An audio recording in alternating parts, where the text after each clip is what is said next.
writing off scripts, but today that's what I'm going to do. But first of all, I got to give a special shout out to Mom's family. Her sisters, our Aunt Adeline, Aunt Audrey, Uncle Bill.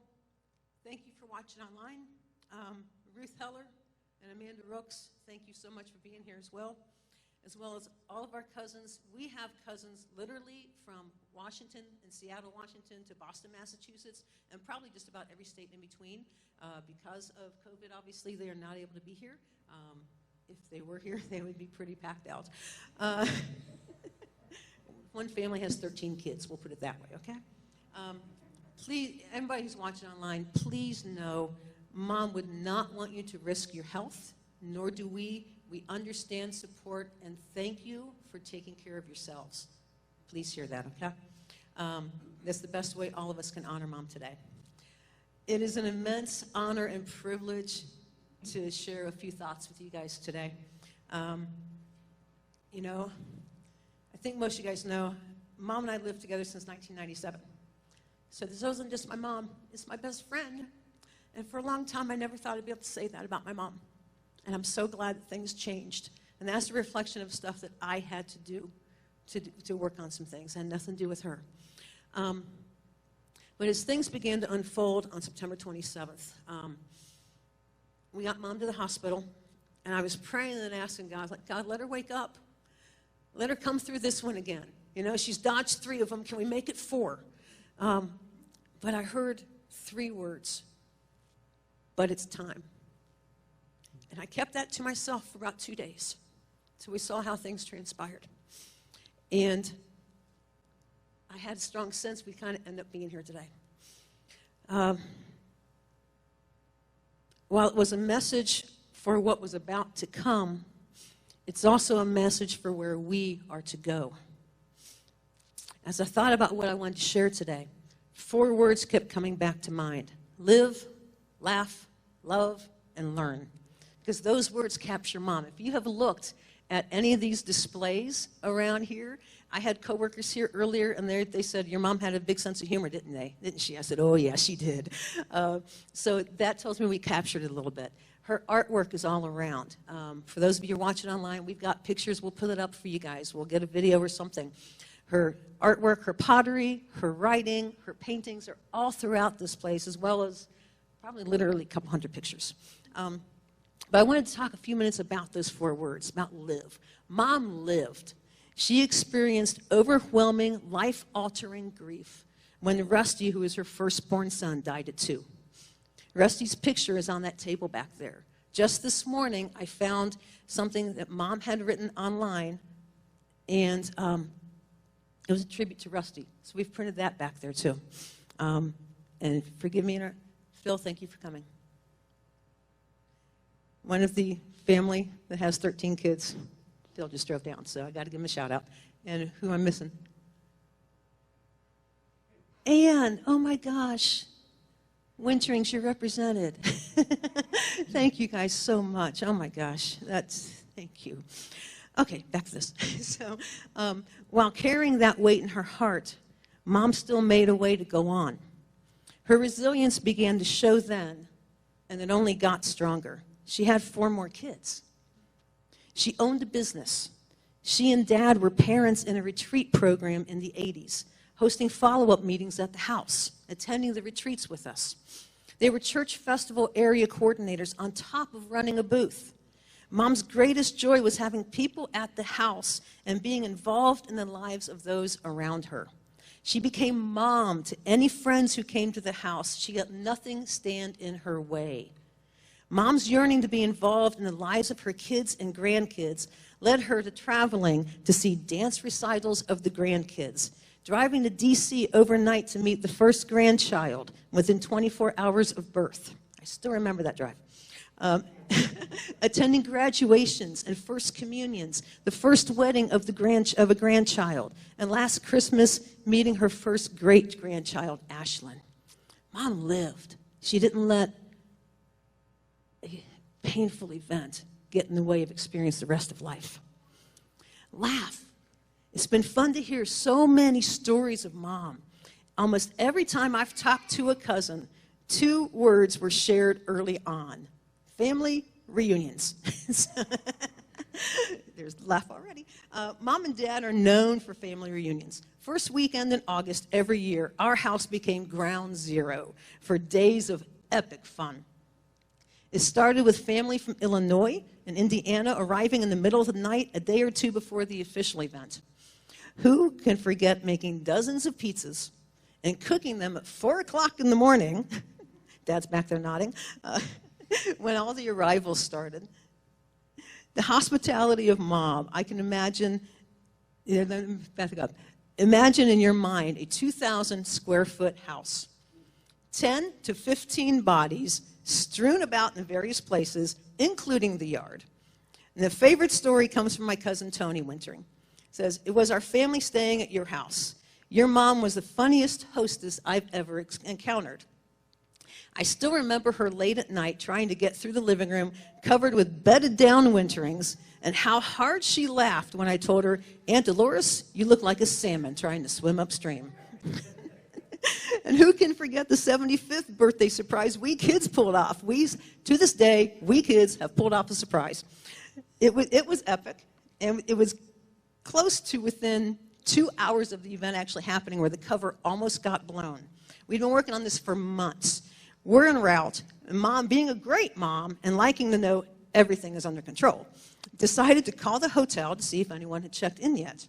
Scott and I cringed, but we couldn't stop the call. The hotel told her a Joe Wintering had arrived, and she thought that was kind of odd. We convinced her that there was more than one Joe Wintering in the world. The next 2 hours were a game of dodge 'em at the hotel, literally ducking behind walls or partitions as Mom traveled through the hallways in her wheelchair. The surprise was intact when, while at dinner, an entourage of about 40 people came into the dining room and surprised everyone. To this day, this is our claim to fame. We've pulled it over on Mom and Dad. In the later years, Scott and I made sure we still carried on the laughs. When she was in skilled nursing after her ICU visit in 2018, Friday nights became family fun night. We'd bring in outside food, KFC was her favorite, and we'd play cards. One night we were out in the day room playing cards, and the other patients had gone to bed, and the staff told us Mom could stay up as long as she wanted. We stayed up till almost 9 o'clock playing poker and rummy, laughing all the way.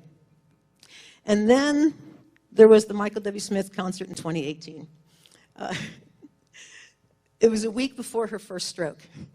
We had tickets and a meet and greet pass, and we were at the Midland over in Newark. It's an older style theater. It's not handicap accessible. So it got time to have the meet and greet with Michael. We had to go out the front door, down the block, around the block, to the backstage entrance where the buses were. Even then, Mom had to camp out in the stairwell. This is a picture of us in the stairwell at the Midland with Michael. But Michael spent 10 minutes with us, just laughing and talking, and no matter the challenge, Mom managed to have fun and laugh and just enjoy the moment. Talking about love. Mom's heart of compassion shined no matter what. From her love of the kids at the Early Childhood Center for her placement while studying developmental disabilities, to visiting her sisters at their facilities, Mom's love compelled her. It was evident in the lives of her children, too. When Beth first told Mom about loving Ruth, Beth said, Mom's attitude went from believing Ruth and I shouldn't be together to accepting Ruth as a member of the family. That built a bridge for Elise, the oldest granddaughter, to feel safe bringing her fiancé Amanda to Christmas last year. Scott saw it when Mom and I would visit him at the prison twice a month, and a full-day visit every time. Scott saw it. We'd play cards, we'd laugh, we'd joke, we just enjoyed being together. And as we were growing up, as Scott said, this is where he saw Mom's love, because when we were growing up, Mom and Dad said, if any of you kids land in jail, we are not coming to visit you. And yet Mom was there faithfully, and Dad, and everybody else. When her nieces visited on the annual aunt tour,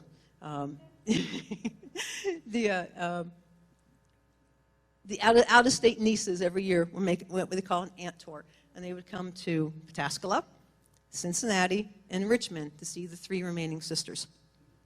So every year when they would do the annual aunt tour, Mom's hospitality showed with a spread of food fit for a reunion. She just loved being with people and serving them. It filled her heart and brought her much joy. Most of all, she loved the Lord. And I was blessed to be surprised when she and Joe White at Kanakuk walked into the lake and Joe baptized her. I had brought Scott and Mom out to meet my friends at Kanakuk and see the camp back in 1999.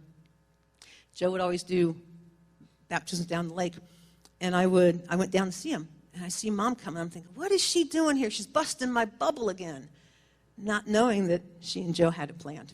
So Joe baptized her, same weekend, same lake, about 10 years apart. Mom was not a stranger to people.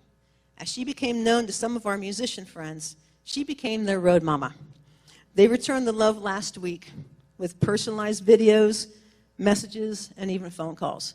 We sent Mom off with a bang. We had a day where, and I don't say this in a proud way, Michael sent Mom a video. Al Denson called and sang Amazing Grace to Mom. Joe White called and talked to Mom. Billy Sprague sent a song. Her love knew no bounds. Most of all, Mom loved Jesus. When she was in the ICU, one of my pastors was in to pray with her, and he said how Mom just kept saying the name of Jesus over and over and over again. She was a worshiper and loved worshiping at church and concerts. And most of all, I saw that love realized last week. Last Monday when I woke up, I was staying at the hospital since last Thursday. When I woke up, I felt the presence of God thick in that hospital room. It felt like holy ground, you guys. I cannot explain it. And I knew she'd be leaving that day. Her breathing dropped dramatically. I called Chris back into the room, and in the 30 seconds it took for him to come back from making a phone call, my mom, who had really not moved in about 10 days, the most she had done is take her hand and bring it to her lips and feel the respirator and maybe squeeze a hand.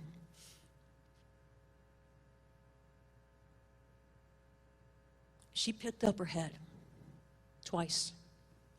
And then her right hand, which had been, we were pretty much saying was paralyzed underneath the blanket and hadn't moved in 10 days, I saw it raised twice. Chris came back in the room, and I told him she had just been moving. It didn't dawn on me until a few minutes later what I had just witnessed. I had witnessed the angels come to take Mom home. Her body caught up a couple minutes later. Her love for Christ is real, and because of that love, I got to watch her be resurrected. I got to watch her get her new body. And last thing, learn. Mom was a lifelong learner. Share that knowledge. Her desire to make the lives of others better showed itself through the pursuit of an associate's degree in developmental disabilities. She loved her classwork, and I gave her the name Hotshot because she got grades better than I did in college. She was an A student, commuting to class, doing placements, and still working part-time in the process. Mom was an artist, as you have seen around the room, constantly challenging herself to work with colors in new ways, trying new brushes, colors, techniques. She conquered fears of the internet and smartphones and went on to become a member of Fan Story. As a total side, the first text I got from my mom was about 15 emojis, and I absolutely loved it when I woke up the next morning, and I still have it on an old phone. I'm not getting rid of that one. Let's see. She was a member of Fan Story, where a number of her writings are posted online and won some awards. As an aside, when we went to look for them, they originally, because they're older, were taken down. We wrote them this week. They reactivated them. We found some of them this morning, and they are throughout the room. She was an award winner on this website, you guys. She was an award winner. She also loved to share her knowledge. She taught me how to cook some things. And as you know my story, one in recovery from an eating disorder. That's not an easy thing to do because I'm not always a willing student. It says a lot for her patience and her knowledge. And she taught me how to can tomatoes. That has been our thing for the last number of years. This year we managed to get 9 pints before everything else fell out. And became a yearly memory maker.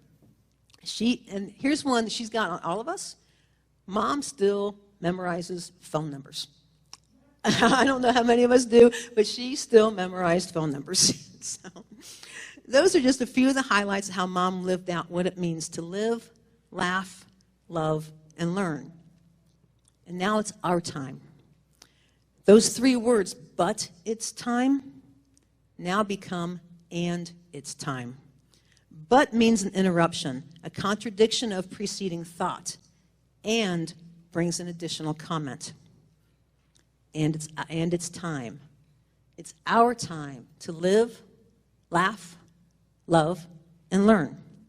The baton has been handed to us. It's our turn to run the next leg of the race, applying the things we've learned from Mom.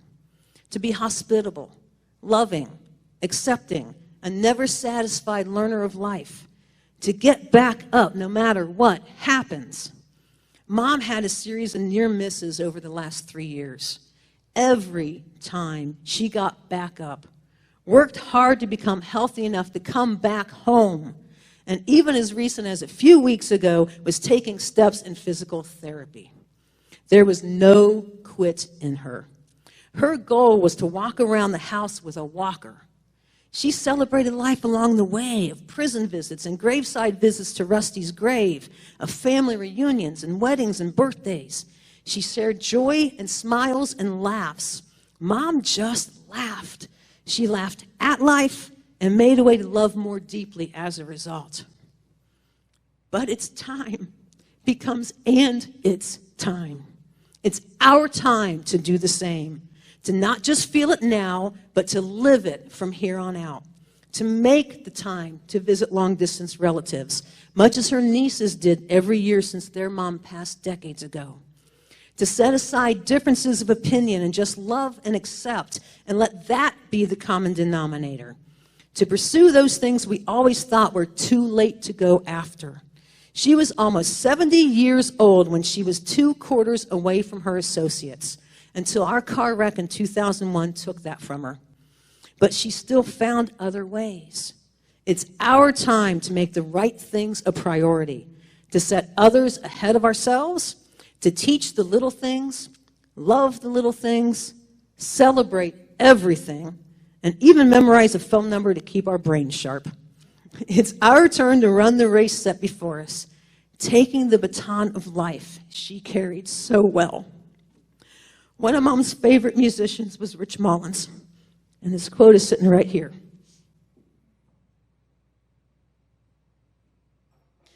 The quote goes like this, and it sums everything up. So go out and live real good, and I promise you'll get beat up real bad. But in a little while after you're dead, you'll be rotted away anyway. It's not going to matter if you have a few scars. It'll matter if you didn't live.